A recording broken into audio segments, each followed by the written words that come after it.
What is your main thing that you're going to invest all your energy in? And for a lot of people, it's just their job. And so I bought 3 for $50 each, and I'm 13 buying dolls at a women's thrift store. So I put them on eBay.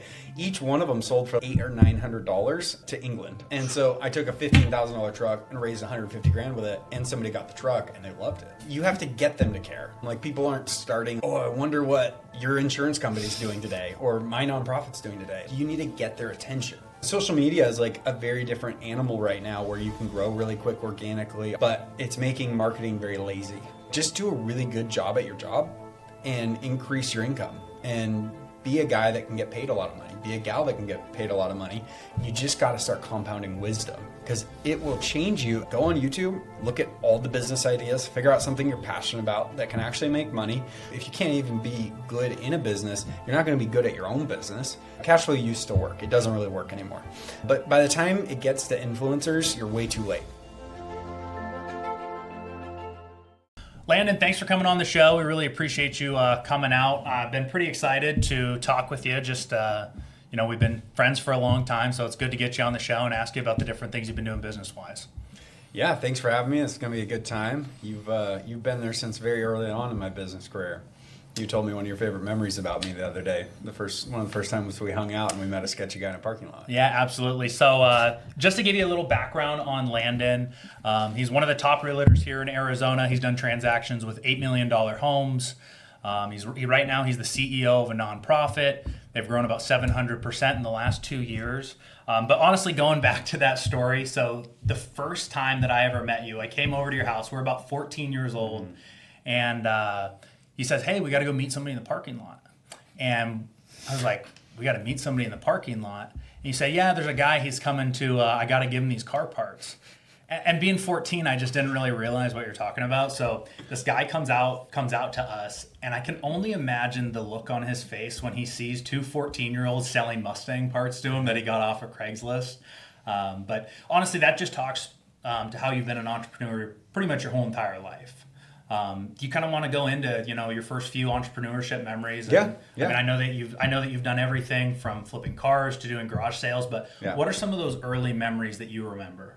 Yeah, like that season of my life, I was living in a ministry, so I didn't have time to go get a job. We can get into that later, but when I was like in that season buying and selling car parts, I was trying to fix up a car for myself, and parts were super expensive. So I went and bought a junk parts car, and then I was like, well, I have a bunch of parts I don't need, so let me start selling them. And then that turned into being a 14, 15-year-old making like 10 grand a month.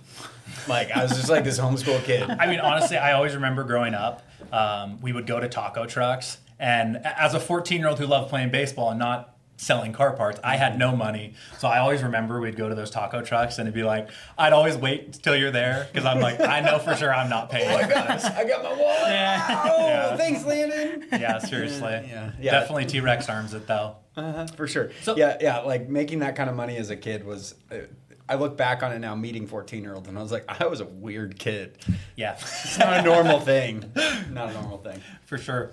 So let's talk about the garage selling, because I feel like a lot of people talk about flipping all the time. Mm-hmm. And you see people go online and they're talking about how they found this thing in a garage sale for $5 and they sold it for $1,000. Yeah. Break down kind of the logistics of garage selling and what that looks like. Yeah, it was a couple of stories come to mind. Early in my marriage, like 5-6 years ago, we were at a garage sale during COVID, and there was like this little Willy Wonka toy sitting there. It was like this, it must have come in the mail in like the 80s from Nestle. It was like just this goofy, cool packaging. I'd never seen it before.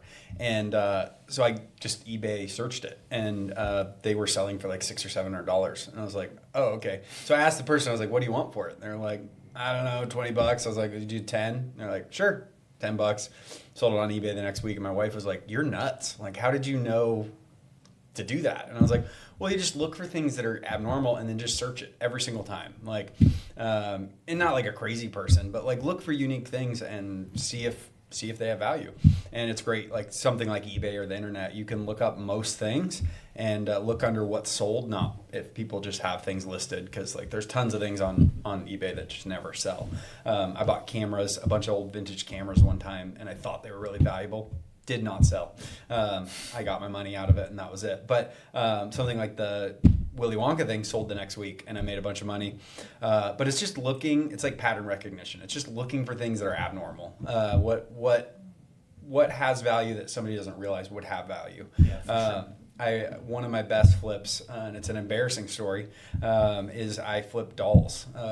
One of my I honestly do remember the dolls. I remember you telling me about these dolls you were making money with, and it is this to say that I was skeptical is probably an understatement. But it was like, I look back and that was like my seed money for like everything I've built to this day. So I was like, I think I was 13, and I was in Orange County at some thrift store, and there was these really unique looking dolls in boxes, and dolls people get into collecting and selling, and there really isn't much value in dolls. Like, there really isn't. It's not something to go look for at thrift stores. But I happened to see these ones that looked really unique. So I Googled them, and they were like highly collectible, tons of bids on all the dolls that were on there. And so I bought 3 for $50 each. And I'm 13 buying dolls at a women's thrift store. It was awesome. Felt really good about myself. What I didn't realize is they were like limited edition dolls too. Okay. So I put them on eBay. Each one of them sold for like $800 or $900 to England. So I made like $2,000, $2,500 off these dolls that I shipped to New England as a 13-year-old, and then I bought my first car with that money, and then ever since it's been like flips ever since. But like, you can't be embarrassed. Like, it is a little embarrassing to say I started everything with dolls, but hey, I made $2,500 as a 13-year-old. Like, come at me, bro. Yeah. Who taught you that? Like, how did you first go into doing that? Like, how'd you get started with that? Yeah, so my dad always was buying cars, and I remember it being like probably 6 or 7, and I'd gone on these trips with my dad to buy cars. He wasn't as much of a flipper, but he loved buying cars. But I remember getting this love for cars as a really young boy, and I was sitting in a car with my dad at like 6 or 7, and I was like, Dad, I just want to always be selling the car that I own so I can get another car. And so I just want to get a good deal and buy it and sell it. And it was like a very weird thing for a 5 or 6-year-old to say. And then I like just lived into that. And so I saw my dad buy a lot of things. I actually helped my parents get their best deal on a house ever that they'd ever bought when I was 12. Because I'm just like looking as much as possible. I found this house in Washington in Issaquah, which is like a very expensive area. You don't really get a good deal in Issaquah. There was a house on Craigslist, and the Craigslist ad looked fake. It was like, it's $400,000 for 2 acres in Issaquah with a house on it.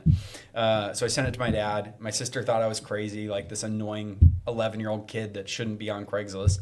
My dad reaches out to him, and they get back to him 2 weeks later and like, oh, you were the first person to reach out to us. You want to come see the house? And my dad goes and sees it. They write up a deal literally on a piece of paper and sign the contract to buy the house because it was such a good deal. He bought it for $400. The next day, the house appraised for $700. And so I don't really know where I learned it. I just always am like looking for deals. Okay. And it's kind of evolved as I've grown up. Sometimes you look on Craigslist. Sometimes you look on OfferUp, Facebook Marketplace. Like, you're just kind of cycling through.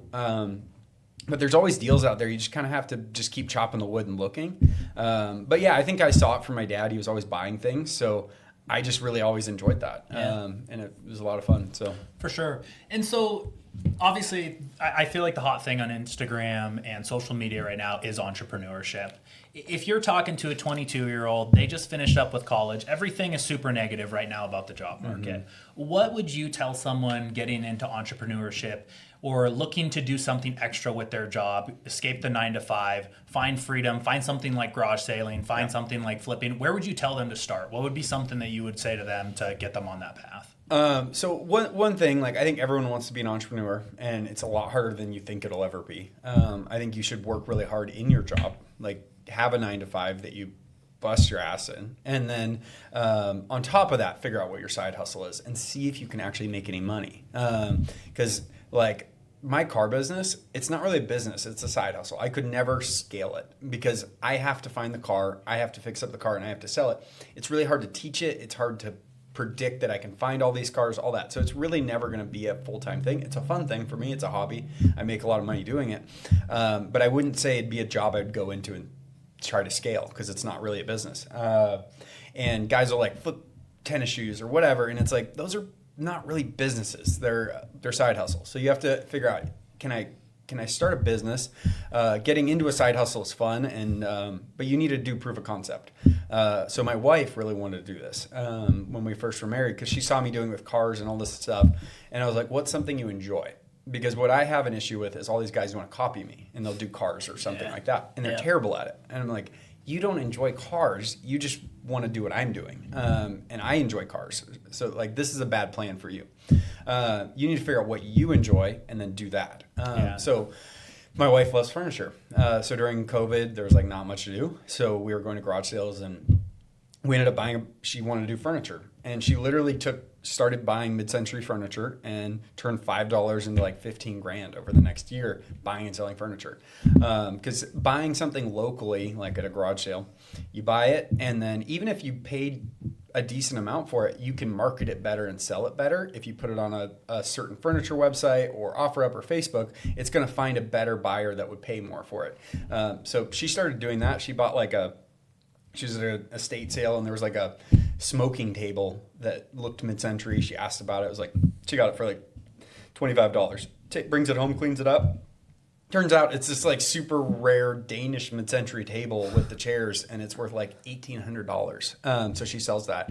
But she enjoys furniture. So she did furniture, and it worked really well. I know people that do it with clothing, with shoes, with a lot of things like that. But I would say a lot of those categories are side hustles. It's very hard to turn it into a business. I think that's something too Ben and I talked about. So when we start our insurance brokerage, you need to find an industry, one, that is going to make money. I think when a lot of people think of entrepreneurship, they think of restaurants. Well, restaurants run at extremely thin margins. When anybody thinks of, maybe I'll start a restaurant, you're pretty much giving up, I'm going to make any sort of money doing this. And that's when Ben and I talk about different industries where you're going to make a lot of money. Insurance, financial advising, real estate. At the end of the day, it's great to pick something that you're so passionate about. But if there's no money in it, I'm glad you brought that up about flipping sneakers is not a new business you're starting. That's just a side hustle. So I think that's a really good point to bring up for sure. I think most 22-year-olds that are fresh out of college don't have, or not college, whatever, have no experience and no skills. So you're like, I want to be an entrepreneur. For what? Like, what are you good at? What value do you bring? And I think a lot of guys and gals in their early 20s should just go get a great job. Even go like intern at a company or do something to gain a bunch of skills. So if I was starting over, I would go find, I know a guy that runs a giant REIT. It's a real estate investment fund, and he buys tons of apartment complexes and big buildings and flips things. I would say, hey, can I come intern for you? You don't have to pay me. I'll work for 90 days for free. I just want to learn from you. But I'll work my butt off. I'll do whatever you need. I'll run errands. I'll do whatever. I just want to learn from you. And pretty much no one's going to say no to that. Free labor to just help. So I would go learn from a guy like that. And then maybe he'll offer me a job because I worked so hard and showed him that I was good enough to work there. Or maybe I just learned a bunch of skills. But in your early 20s, you're in skill acquisition phase. And you need to become valuable. And you're not valuable. And everyone thinks they are because they grew up as, my parents love me and I'm this great kid and I'm good at school. School does not help you be good at entrepreneurship at all. It's the opposite. School helps you be a good employee. Entrepreneurship is scary, it's lonely, and it's hard. So you need to go acquire a bunch of skills and learn that you need a good, accurate self-perception, and most people don't have that. I don't add much value as a 21-year-old. Okay, how do I learn a bunch of skills where I can add value? And start there, and then add a bunch of skills, and then go buy a failing business for not very much money. You can buy tons of failing businesses for not very much money, and then go add a bunch of value and fix it. And that'd be one of the best ways to make a bunch of money is flip a business and then sell it. But very few people do that. They're like, I want to go start a restaurant, and you spend all this money on all the equipment and all this stuff that you think is going to make you successful. Doesn't make you successful. Or the guy that has a landscaping company and they spend $400,000 on trucks and equipment, and it's like, you know what? People aren't even home when you go landscape their house. They don't care if your whole crew has nice trucks. They care if their lawn's mowed. So people think the things that prepare them for entrepreneurship is buying all the right stuff, doing all the right things. And it's no, you need really good skills and you need to be a valuable person, and then it'll work. Yeah, I think that's a great thing to bring up too, because when Ben and I first started our insurance brokerage, you don't know what makes money at 22. You know the things in your head. You know people own restaurants. Okay, restaurants don't make money. There's so many people making more money than you would ever imagine doing something that you've never even thought of. So going to work for someone who, one, knows how to make money, a really important skill, has a lifestyle similar to what you would eventually want. Obviously, and all three of us can speak to this, when you first start a business, you're giving up your time. Yep. The dream of being an entrepreneur and making your own schedule, it's a farce. You trade a 9 to 5 to work 24/7 in a sense. So that's I think that's great that you bring that up. And well, every young guy's like, I want to be financially independent and I want to own a bunch of businesses and they'll run themselves. And it's like, well, are you rich? Do you have like a bunch of capital to buy those businesses and fund them? No? Okay, well, you have to run them then. Like, you have to be the value. You can't be like this financial partner to this business if you don't have any money, because most businesses don't make much money, especially right away. Well, especially to your point. I mean, if you find someone like a mentor, like you said, work for them for 90 days. Like, I mean, because that was a big thing, that I was fortunate enough with my dad, but like you see it firsthand and you're able to like learn from that and just be open to coaching and open to being taught something. Yeah, 21, 22, my gosh, there's not a whole lot of value that you bring. No, and you get out of college and you're like, I should go make a bunch of money, or you go into the workforce thinking you're going to make a bunch of money. And I think it's funny, people are very willing to pay college. You're paying, and then you're there for all this time, and you're really not getting that much useful information from college. But you're not willing to go work for somebody for free. It's actually a lot cheaper than college because you're not paying them. And you'll get experience that'll actually take you through your career and actually show you what it is to be an entrepreneur. So that'd be like my biggest recommendation for someone that's like 20 with no family and no responsibilities. Go work for the best guys you can find and learn as much as possible, because that'll take you through your whole career. It's the best financial education you'll ever get. For sure. And I mean, what we've talked about, I mean, we kind of made up our own major, but like I remember I had an insurance class. I don't know if you took it too. Maybe I don't know. I didn't. But like, I look back and I'm like, did the professor did she do any part of insurance? Like, was she out in the field? Yep. And like, that's one of my pet peeves is like, all right, like if there's a professor that has done it, built a business, like now, like again, Totally. We're talking about people that want to go into can't do entrepreneurs. teach. Yeah, exactly. Like I got a degree in entrepreneurship, and dang, did you really? My senior level entrepreneurship class was taught by a failed entrepreneur. And so he had failed 12 businesses, and then now he teaches entrepreneurship, which is literally those who can't do teach. But he thought he was this amazing guy, this great teacher. He hated me because every competition and everything we did, I won. And I was like a freshman in the senior level class, and he did not like me because the first day of class, there was this $5 challenge. So you take $5 and you see how much money you can turn it into in like a month. And cocky freshman in a senior class, I was like, so what's the record? And he did not like that. He was like, $220. And I was like, okay, cool. And he was like, what, you think you're going to break it? And I was like, yeah, I will. And he was like, yeah, he was not cool with that. And then I tripled the school record. And then he gave me a C-. And I got extra credit because I won. So it got me up to an A. But he gave me a C- because he did not like the fact that I crushed it, and because he's a failure guy. So entrepreneurs just fail. They just fail. And I was like, you don't have to fail if you pivot through your process. Like, I don't, like my wife and I were talking, I don't look back on my financial journey and see a bunch of failures. I see a bunch of pivots and lessons learned, but I'm not like, wow, I failed at that and I failed at that. And yeah, really, I hit rock bottom there. And it's like, if you're smart and you've got good mentors, you don't have to fail hard because they'll pay the dumb tax. Yeah, for sure. Well, and you listen to like people that have achieved, is performed at a high level in whatever industry they're in. Yeah, it's all learning. It's all learning experiences. I mean, that's the same exact thing of like, you technically did fail, but like you don't look at it that way. No. Like that's not how you do. Yeah, I don't know. You grow up with that mindset of like, yeah, I tried. I tried and I learned, and then if you can pick up from other people's failures, I mean that's even better. Yeah, 100%. So let's start talking about real estate, because obviously there's been some really exciting transactions you've done with real estate. You've been in pretty much every process of it. You've been a landlord. You've rented to people who've been really great renters. You've rented to people who've been con men. You've been a realtor on a transaction as small as $300,000. You've been a realtor on a transaction as high as $8 million. So let's kind of start talking there. So as far as real estate goes, it almost makes sense in your journey that you would go, in a sense, from garage sailing to car parts. Yeah. And in a sense, the next big flip is going to be real estate and houses. So tell us kind of how you got started in real estate and what was the motivation? I learned the skill set of sales, which I think everyone should learn sales. That would be my strongest recommendation. Go get a sales job, even if you hate the idea of sales, because it'll grow you as a person. Both of you guys are in sales. It's not easy. It'll challenge you a lot. But what I didn't fully grasp is I've bought and sold 120 cars. So I've negotiated 240 deals, both ends of all those deals. And so I can just scale that into real estate. And I didn't realize how similar buying a car to buying a house is. You think it's like way different. No, you're negotiating on the front end, and you're negotiating on the back end. And realtors are the worst at their jobs. So I had a realtor. I like the guy a lot. He's a mentor to me now. But I ended up stepping in, and I would have a lot of negotiation ideas because I had negotiated my whole life. So I brought a lot to the table as far as this is the offer I want to do, this is how I want to do it, this is the timeline the deadline I want to give them.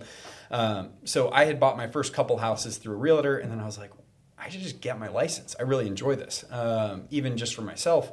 And we were mentoring a lot of young couples because everybody wants to learn how to do what we did. And it's hard when people see our life. They're like, oh, just teach me how to do that. And I'm like, well, I had like hundreds of transactions before this, and I'd been building this for like 28, so 15 years now. I've been working on building.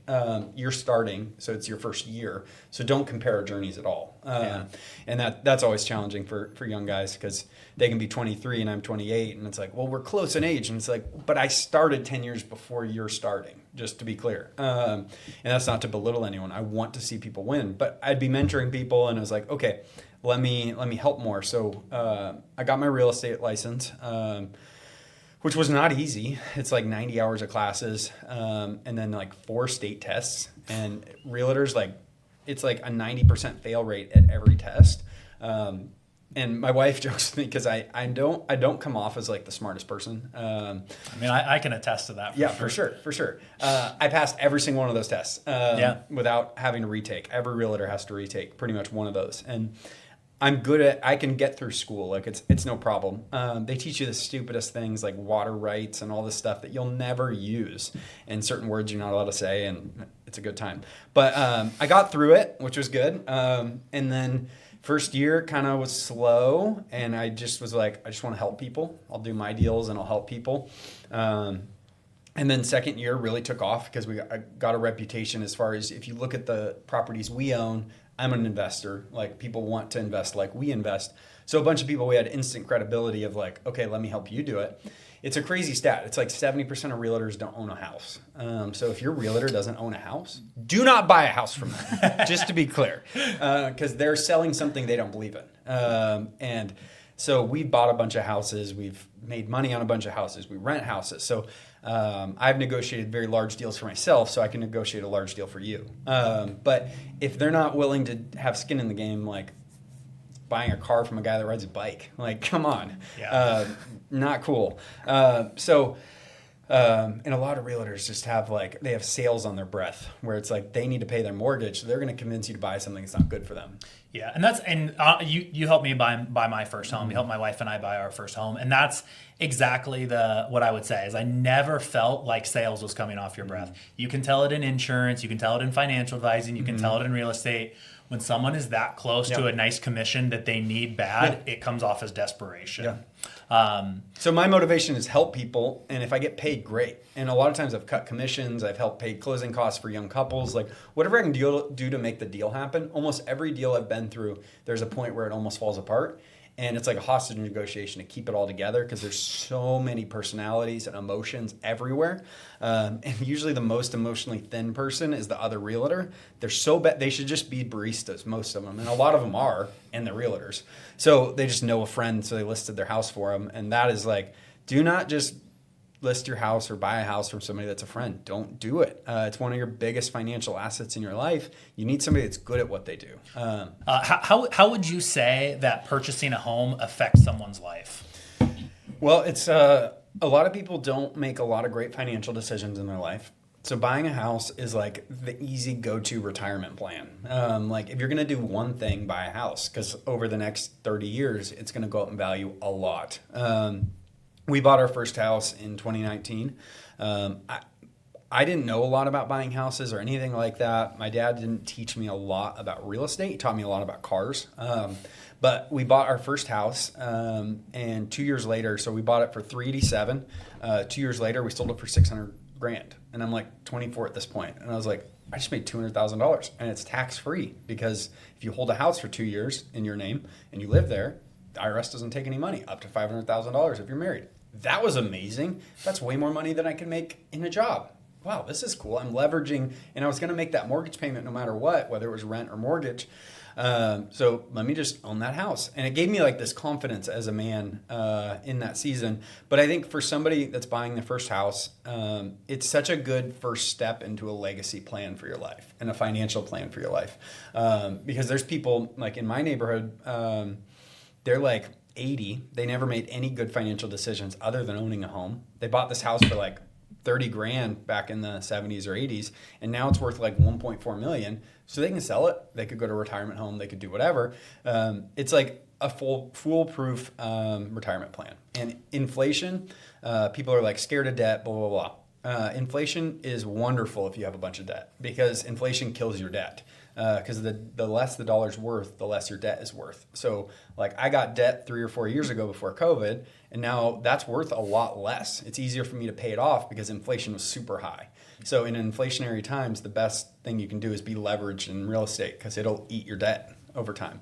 So let's talk about the $8 million transaction. That's definitely the headliner for sure. When people look at, I want to be a real estate agent, I want to be a part of million plus deals. Walk us through how that was working. Is there a certain type of person who does an $8 million transaction? For you, is there a certain look as a realtor that you have to have doing those type of transactions? Yeah, no. What you have to have is financial knowledge. You need to be very, very smart and understand big numbers. Like if I had never done a jumbo loan, a lot of people don't know what that is, I could never have done this deal. I helped with the loan side, making sure they could get the loan. I helped with the negotiation side. I got them credit for a $250,000 check that was cut to them at closing as a credit back to them for some repairs. Like $250,000 scares a lot of people, but I've done big things, so big numbers don't scare me. And I have the same confidence that I would have on a $300,000 deal that I would have on an $8 million deal. But people get scared at that level or nervous or like, oh my gosh, I can't believe this is happening. I just need to get this deal to go through. And I'm like, nope, stay cool, collected. I never had this idea that I'm for sure getting that commission. I was just the whole time like, all right, I'm going to do the best for my clients. And if this isn't the best deal for them, we're going to back out. We're going to cancel this deal. And we negotiated so many things in that deal and like repainting the whole inside of the house, like a bunch of things that were just very abnormal. We got it through. And it was awesome. But I think the biggest thing for a realtor is having the financial knowledge, like understanding the words, understanding the negotiating, being able to talk and be confident in that scenario. And if you are not an investor yourself, like stay out of the luxury market. If you don't own a luxury house or haven't done one of those deals for yourself, you're not going to be a great representative for somebody at that level. And I want the best for my clients. So like I would tell them if I was out of my depth. I've referred a couple commercial deals that the person totally wanted me to do. But I'm not the best representative for them. So I refer it to a guy that I know really well that's great at it. And I take a cut of that commission, but I want the best for my client. So, and then when you want the best for your client and you do something like help them cancel a deal or whatever, you solidify the relationship and they're going to refer you to 8 other people because they know you want what's best for them, even if it's at the fault of not getting a commission. But yeah, it was awesome. It was surreal to do that deal. So what's the splurge? The deal finally goes through. The big commission check comes in. What is your splurge? I paid off a $200,000 HELOC loan on my property. Okay, it's not as fun as what we're hoping for. I bought a 77 Bronco. Okay, nice. All right. It's a project I'm still working on, so I didn't go buy a perfect, nice built one. I'm building it myself, but I think I have like 6 or 7 cars right now. That's like my fun thing. Guys, some guys wear watches. I drive a 70 Mustang convertible. So that's me. So let's move over to the nonprofit. You guys have grown like crazy over the last few years. Yep. You've expanded your staff. It's been really awesome. Yeah. The one thing I do want to ask you about, because there are some really interesting things you guys have done with the marketing for your nonprofit. Let's talk about the Flamethrower giveaway. Yeah. What was the idea behind that? How did you come up with that? Yeah, so I'm always like problem solving, and that's whether I'm in real estate or buying and selling a car or business. How do I solve a problem? And the problem is we need to get more leads. We need more people's emails, phone numbers, that kind of thing. And we do these like lame giveaways, a book giveaway or whatever. And it's like, okay, we get 50 emails or whatever. Like that's not cool. So I'm like, all right, what does everybody want? But what does everybody want but would never buy? A flamethrower, For sure. Because I want that, but I would never pay $600 or $700 for a flamethrower. And Elon Musk was like making a big deal with his flamethrower at that point. And so the first one we did was a boring flamethrower, which is the Elon Musk one. And I think we got like 10 or 15,000 leads from that, because everybody's like, oh, I'll enter to win that. And they're people that are on your social media account that are following you already, and like no Christian nonprofit is doing something like that. They're just doing these cheesy, crappy giveaways that maybe a few like lame people will sign up for, but like we want a bunch of dudes to sign up for our email list, and so dudes want flamethrowers. So we've done that a few times, and it worked really, really well. So we just keep doing it. We've done an NFL giveaway. We've done like a I saw the Bronco go up the other day. I thought that was pretty incredible. Yeah, so that one is a great fundraising tool. We do a truck giveaway, and so the first year we had a truck that was like our nonprofit old Ford truck, and I was like, I'm gonna go sell it because I'd like to get something a little nicer for the ministry, and it was like, well, it's only worth, I don't know, 12, 15 grand, and I was like, well, that's kind of lame. Well, what if we raffle it off? And we ended up raising like 150 grand raffling it. Wow. And so I took a $15,000 truck and raised 150 grand with it, and somebody got the truck and they loved it. And it was like, oh, this is fun. So I love cars, so I've done it every year. And the thing about it is you get a bunch of people to donate that wouldn't normally donate, and we get all their information the same way. And it's a bunch of dudes. And so and dudes typically are the ones that are going to give to a nonprofit. A lot of gals give too, but our target demo is like a 40 to 50-year-old man, and how do you get their emails? They're like the last person to give an email address. So you do something like an old classic truck. And it's worked really well. But creative marketing, very few people are creative. They just like do their ads or whatever. And the people that respond to a normal ad are probably not a very warm lead. So we've done very creative things because it's very hard to get people off your social media into your email list. So any way I can do that quickly is the way I've tried to. So what would you say the biggest misconception people have with marketing is? I think that people care about your thing.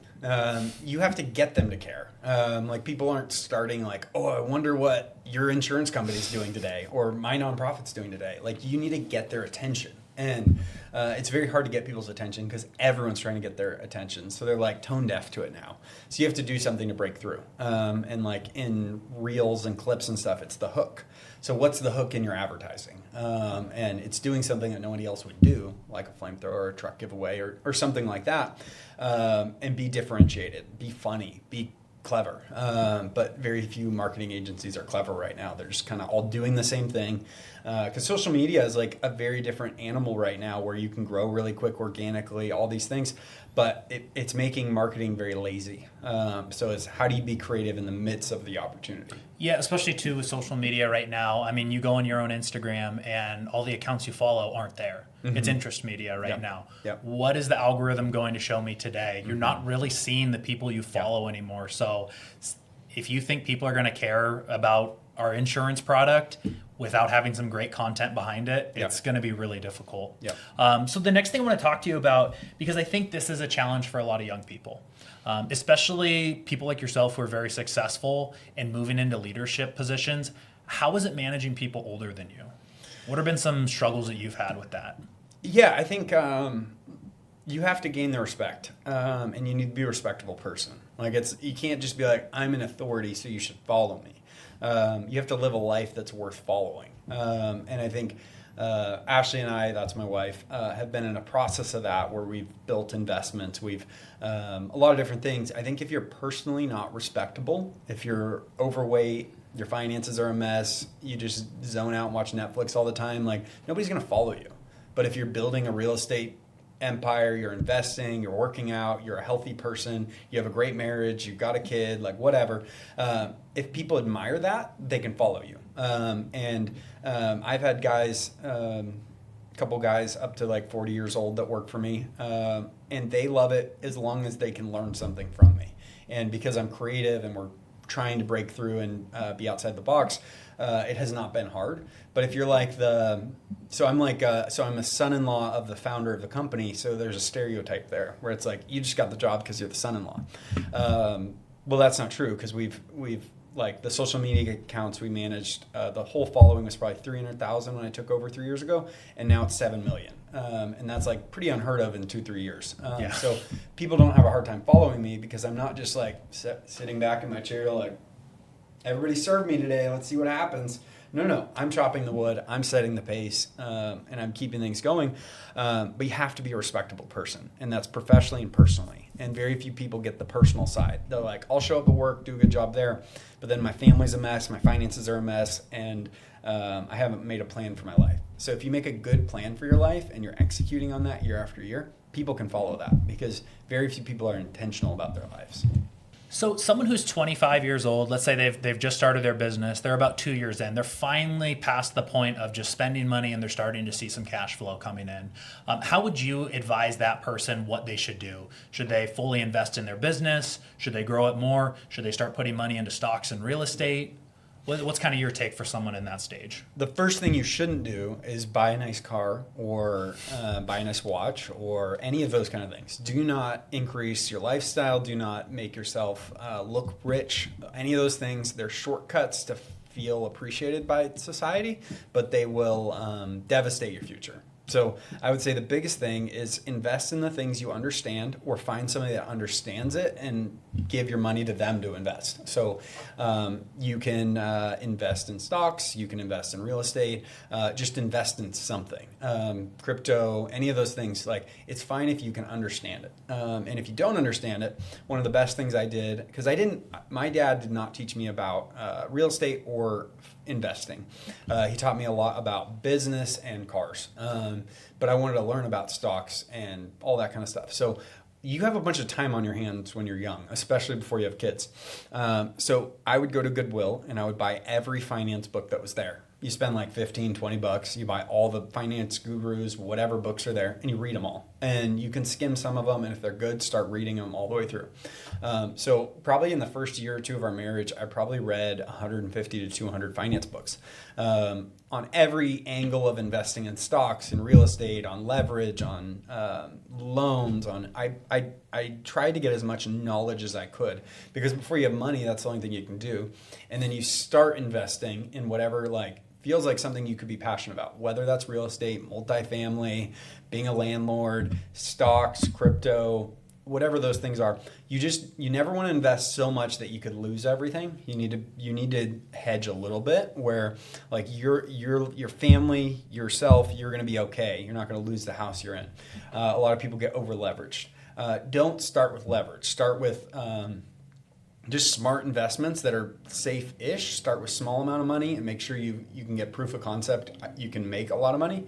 I've done 50 to 100% in the stock market every year since I was 17. And that helps a lot with everything else I do.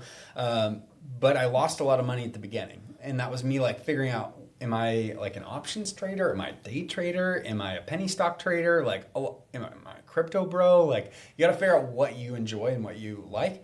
I found out I like buying growth stocks and holding them for years. So finding a downturn in the market, buying some great growth stocks, and then just holding on to them.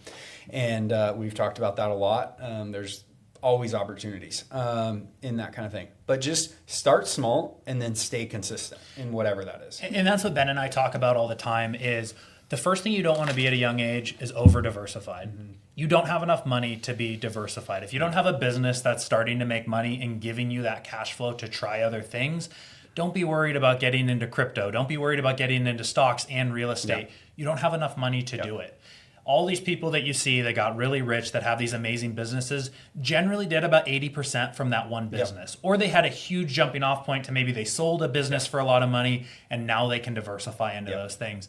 We talk about it every day of there's going to be a lot of people that come to us with different opportunities. And if you start spreading yourself too thin, you're just going to become a jack of all trades and you're not going to have that one thing that's in a sense making the engine go. Yep, 100%. Yeah, and you need to, it's the skill acquisition phase. How do you add knowledge to your playbook so you can be dangerous in a number of things? And there's been seasons where I've gotten fully out of stocks and fully into real estate, seasons where we did the Airbnb business, all that kind of stuff. And we've learned a lot of hard lessons through that. But my financial education keeps going up. And so I get better and better at what I do. And you can take more risk in your 20s than 30s. You can take more risk in your 30s than 40s, and so on. So take as much risk as you can now without devastating yourself. But fully agree, you need to be very focused on what is your main thing that you're going to invest all your energy in. And for a lot of people, it's just their job. Like, just do a really good job at your job and increase your income. And be a guy that can get paid a lot of money. Be a gal that can get paid a lot of money, because you can take that same skill set and go run your own business. But if you can't work for somebody and them appreciate you, you're probably, like, self-perception, back to that, like, you're probably not a good employee. So if you can't even be good in a business, you're not going to be good at your own business. But you get this attitude of, like, I like to be my own boss.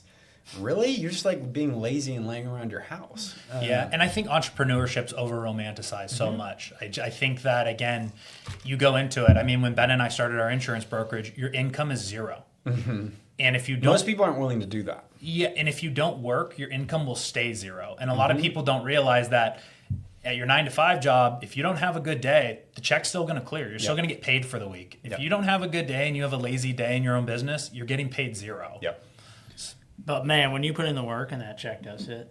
Oh, it means a lot more. Yeah, it does, because you've worked hard for it, and it has that, like, more meaning behind it of, like, I don't know, when we got started, it was like a new to Medicare. It was like, it's not. I mean, it's still nice, but, like, it just has a different feel to it when you put in the work. Yeah, I think you need to respect yourself, and when you get no money, it's like, okay, I need to work for it. And when you start getting your first paychecks that were fully you working for it, you start respecting yourself and having a confidence that wasn't there. And then that carries you through a lot of different areas in life. But a lot of people think their confidence is in school or their upbringing or how much their mom loves them or anything like that. It's not going to do it in business. No one cares. You don't matter. You need to work to a point where you do matter. And that takes a lot of skills and a lot of hard work. When do you think someone should quit their job and try and start their own business? Yeah, there's a lot of different opinions on that. It is about life stage. If you don't have kids and you and your wife are willing to do it, or you're a single guy, like, yeah, take the risk, try the thing. But a lot of times it doesn't work out. And, like, I think it's 90% of businesses fail in the first year. And then of those 10% that make it, it's like 75% fail in the next 3 years. So, like, your odds are not good to actually get into a business that works for you. And that discouragement, if you just heard that and you're like, oh, I don't know if I could do it, don't do it. You're not the person for it. But if you're the guy that's like, I'm going to be the 2% that makes it, you're the guy that should go do it. But if you don't have that drive and motivation, days are going to come that are really hard, and you need to be able to push through those.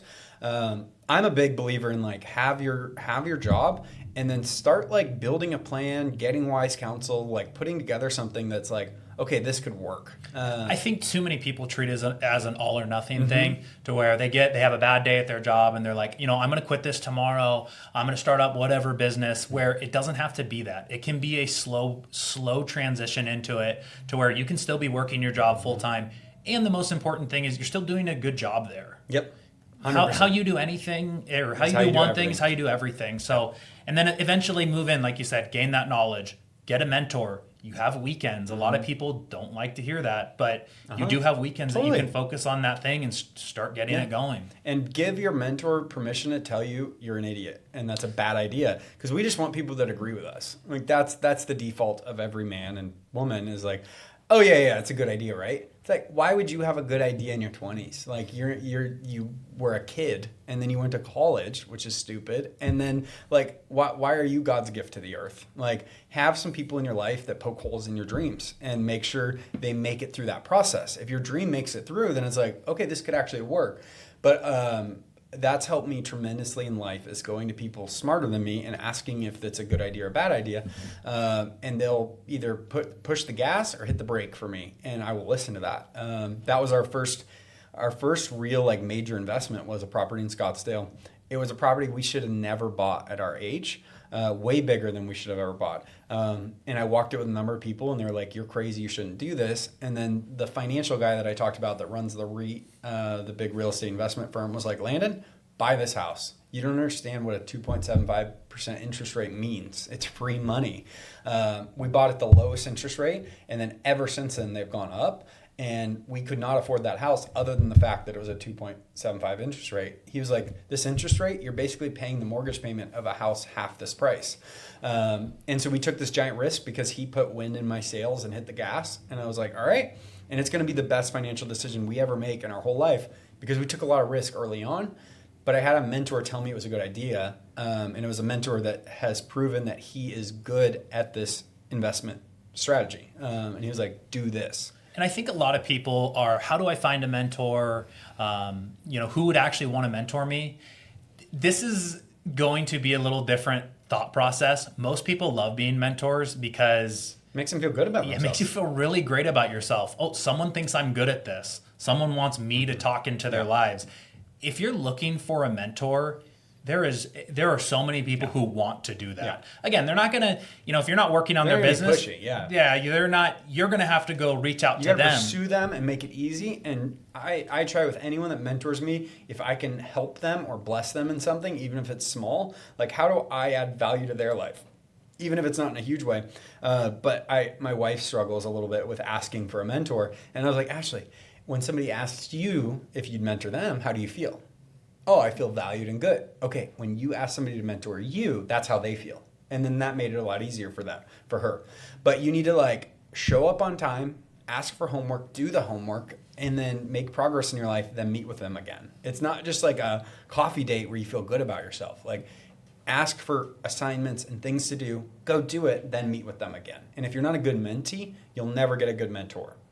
And understand who, you're dealing with someone that has been successful. You're coming to them as a mentor, so understand who you're dealing with. Yep. You're dealing with a high level person, so that's the whole point of a mentor, is they're going to push you to be high level like themselves, or push you to get out of your comfort zone, whatever it is. If you're talking to somebody right now, because what I always do when I listen to podcasts and things like that is if you are in the situation where you're working a 9-to-5, you're not an entrepreneur yet, what would be your first step towards being an entrepreneur?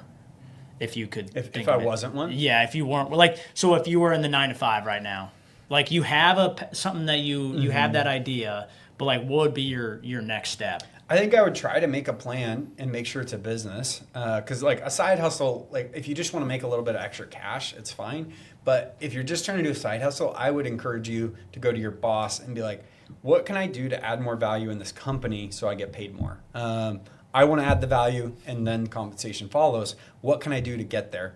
Or I'll go do a side hustle, but I would rather invest my extra energy here.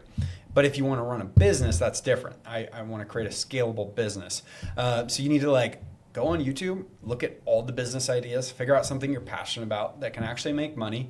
I saw this great thing and I've been doing it. There's a prompt for AI where you can make AI your Shark Tank, and you can run business ideas by it and tell it to be brutally honest, blah, blah, blah with you, and poke holes in it. And then I feed it business ideas and it'll rate it 1 to 10 and be like, no, this actually has a high success rate in your area. Help me make a business plan. Learn AI if you're trying to get into entrepreneurship. It's going to change most industries. And it's a tool. It's not this thing that's going to take over the world. It's a great tool, like a calculator. But if I would just spend a year planning and making sure I'm growing personally and listening to a lot of podcasts and growing and making sure am I an entrepreneur? Because you need to really answer that question. I would say 95% of people are not entrepreneurs, if it's that high at all. it's not something for everyone. Yeah. It really isn't. It's scary. It's exhausting. I think too, it's some people will look at their situations, and I like that you say take a year to do it. Don't do it in a month, because if you got paid $20,000 extra a year at your job, would those feelings go away? Okay, what can you do at your current job to make $20,000 more a year? Is there a management role you can apply for? Yeah. Is there a path to make that you could have that could work in the next year? Because once you quit your job, remember, you're going to zero. Zero. Yeah. You are going to zero. The term is being intrapreneur. Yes. There's entrepreneur and intrapreneur. So the intrapreneur is creating ideas, adding value within the company you're in. And if you can't do that, you definitely won't be able to do it for your own business. And I've done that through my professional career all the way through. Is I add value, I come up with ideas, and I solve problems within the business that aren't even mine to solve. And you get promoted, you get paid more, and you get more leadership. But if you can't do it there, you're not going to do it for yourself. Everyone thinks it'll be better when I'm on my own. It for sure won't.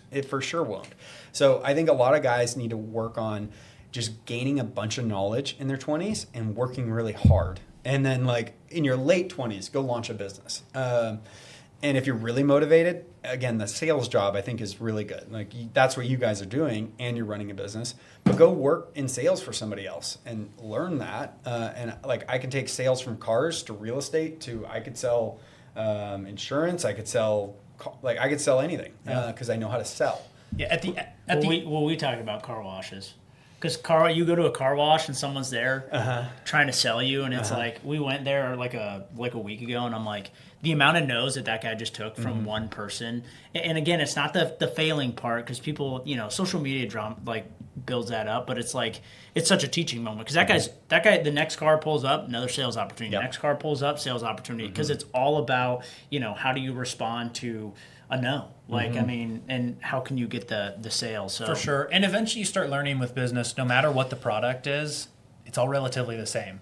Getting someone to be interested in something, walking them through the process, educating them, you start looking at different things in sales, real estate, financial advising, insurance. There's a lot of things that overlap. So there's so many different industries that someone could pick to get into that, I mean, we're doing insurance.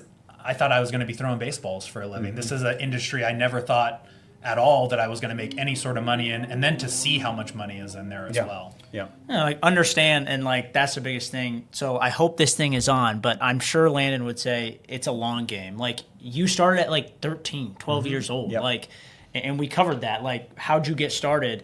Understand that it didn't happen overnight for you. Like that's the struggle. Like everyone wants to watch a clip or a reel and have their life change. Go do something for a decade and become great at it. Yep. And then your life will change. Yep. But if you don't compound, so there's compound interest and money and all that makes tons of sense, and it's great and it works really well. There's compound wisdom. So everything I learned when I was 13 compounded when I was 14, when I was 15, and I apply all those experiences to the next year. You just got to start compounding wisdom, because it will change you. And that's why a guy that builds $1 billion company loses it. He can go start another $1 billion company the next month because he has the knowledge and wisdom to do it. So people are like, it's a mindset. It kind of is. Like you really do need to invest in the knowledge and wisdom and understanding business more than you need to go do it. Doing it's helpful, but if you don't know what to do or how to do it or what failure looks like, learn it. Like you can fast forward your life decades by learning from other people, investing in the early on, and then it compounds over decades. And obviously the outcome is great, but it's like who you become through those, like that long path. And it's like funny because like I'm 30, you're 29, 28. Like, yeah. Landon, how old are you? 28. Like, it's funny. We're all sitting around and it's like we're in the long game. Like it's we're in the middle of the path.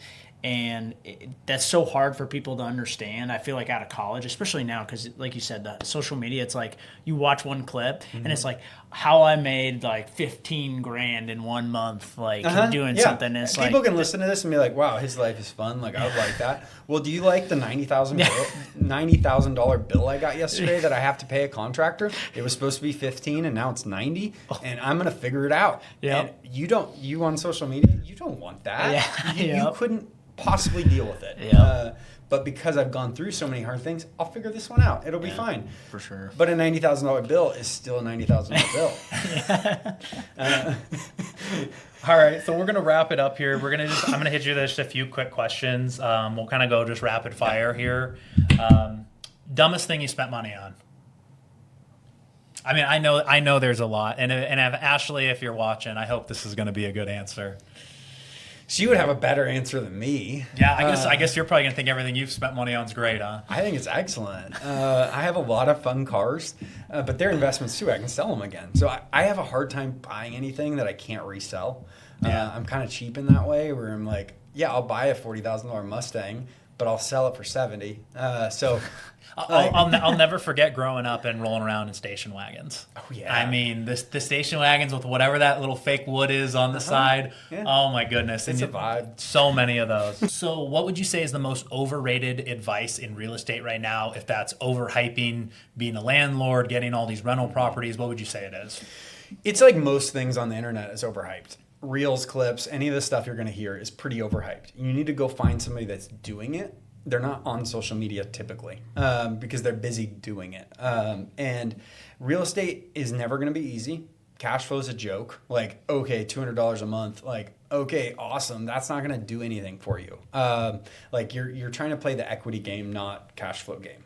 Cash flow used to work. It doesn't really work anymore. But by the time it gets to influencers, you're way too late. So you need to talk to somebody that actually knows what they're doing.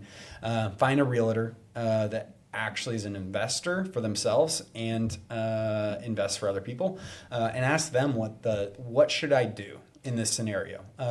One of the guys that mentor, you can get an FHA loan, which is a first-time home buyer loan, for up to a fourplex. So you can go buy a $1.2 million fourplex, even if you don't have enough income to buy it, because the income for each unit counts towards your mortgage payment. So you can rent out 3 units, live in one. You can put 3% down. You can own something worth $1.2 million. It'll go up in value, and then all of a sudden your cash-on-cash investment is incredible because you put in that scenario 3% would be like 36 grand, but it goes up 10%. You just gain 300% on your initial investment because of leverage. But like, don't be scared to play big, but get some wise guys around you, not influencers. Like that's not going to be helpful. Yeah. I think if anybody takes anything away from this podcast, it's that the power of a mentor is going to be better than anything that you can find on social media. Find the people who are doing it. Don't find the people who are talking about it. Or selling courses. All right, and last question for you. So if you lost everything tomorrow, you had to start over from square one, what's the first thing you're doing to rebuild? Get a job. Get a job that you can earn as good of income as possible, that has room for growth, and then start investing. I've always invested in stocks. You can leverage a lot of money quickly that way. You can gain a lot. We talked about it. I bought Carvana when it was $4 3 years ago. It's like $300 today. So like you don't need to. If it was me, I would just look for opportunities to turn a little money into a lot of money. That's smart, but it's going to take years. I'm going to have a 5-year outlook to rebuild. I'm not going to have a 1-year outlook to rebuild. I'm going to go get into a house, probably the most expensive house I can make work quickly. Like that first house we bought, the big one. We lived in a tiny house on the property, rented out all the units on it, and then we lived in the casita. And then we didn't live on it at all. We rented out the house. There's horse stalls and there's a casita. We rent it all out. It makes like twice our mortgage payment. But we still own that great asset and it's going up in value every year. So you have to make a lot of big sacrifices early. And like we lived basically in a 240 square foot tiny house. And that was terrible, but we didn't have a kid. Like make some some hard sacrifices early. And that's what I would do again. I would what is the way we can sacrifice to leverage some things to grow quickly early? Because like making $100,000 when you're 25 versus 45 is very different. Making 10 grand now in your 20s is like making 150 grand in your 40s. So you don't have to make these giant plays in your 20s, but you need to start, and you need to start investing, whether it's real estate, stocks, whatever. So rebuild with a long-term mindset. The short-term mindset, the day traders, all that, you lose a bunch of money quick, and you have to start over a lot. I've never had to start over because I do things in a way where I can't lose everything each time. And then you do add a little diversification between real estate and stocks and some cash. I don't keep much cash on hand. It's always in stocks. Yeah, for sure. Honestly, man, thanks for coming on the show. I hope people get a lot of value out of this. I hope especially someone who's looking to start a business, someone who's fresh out of college, can have that mindset of maybe I go work for free for 90 days. Maybe I work hard in a job for a few years to build up some income. So when I go to zero and I start my own business, you're not having to live on the streets. Totally. If people want to find you, where can they find you at? I'm on Instagram at Landon. Is it Landon Chaser or Lando Chaser? I think it's Lando Chaser on Instagram. We'll have Drop the handle right there. Yeah. I have a website, landonchase.com. If you need real estate help, reach out to me. Social media is great. DM me there. All right. Awesome. Hey, thank you so much for coming on the show. Thanks, Landon. Thanks, guys.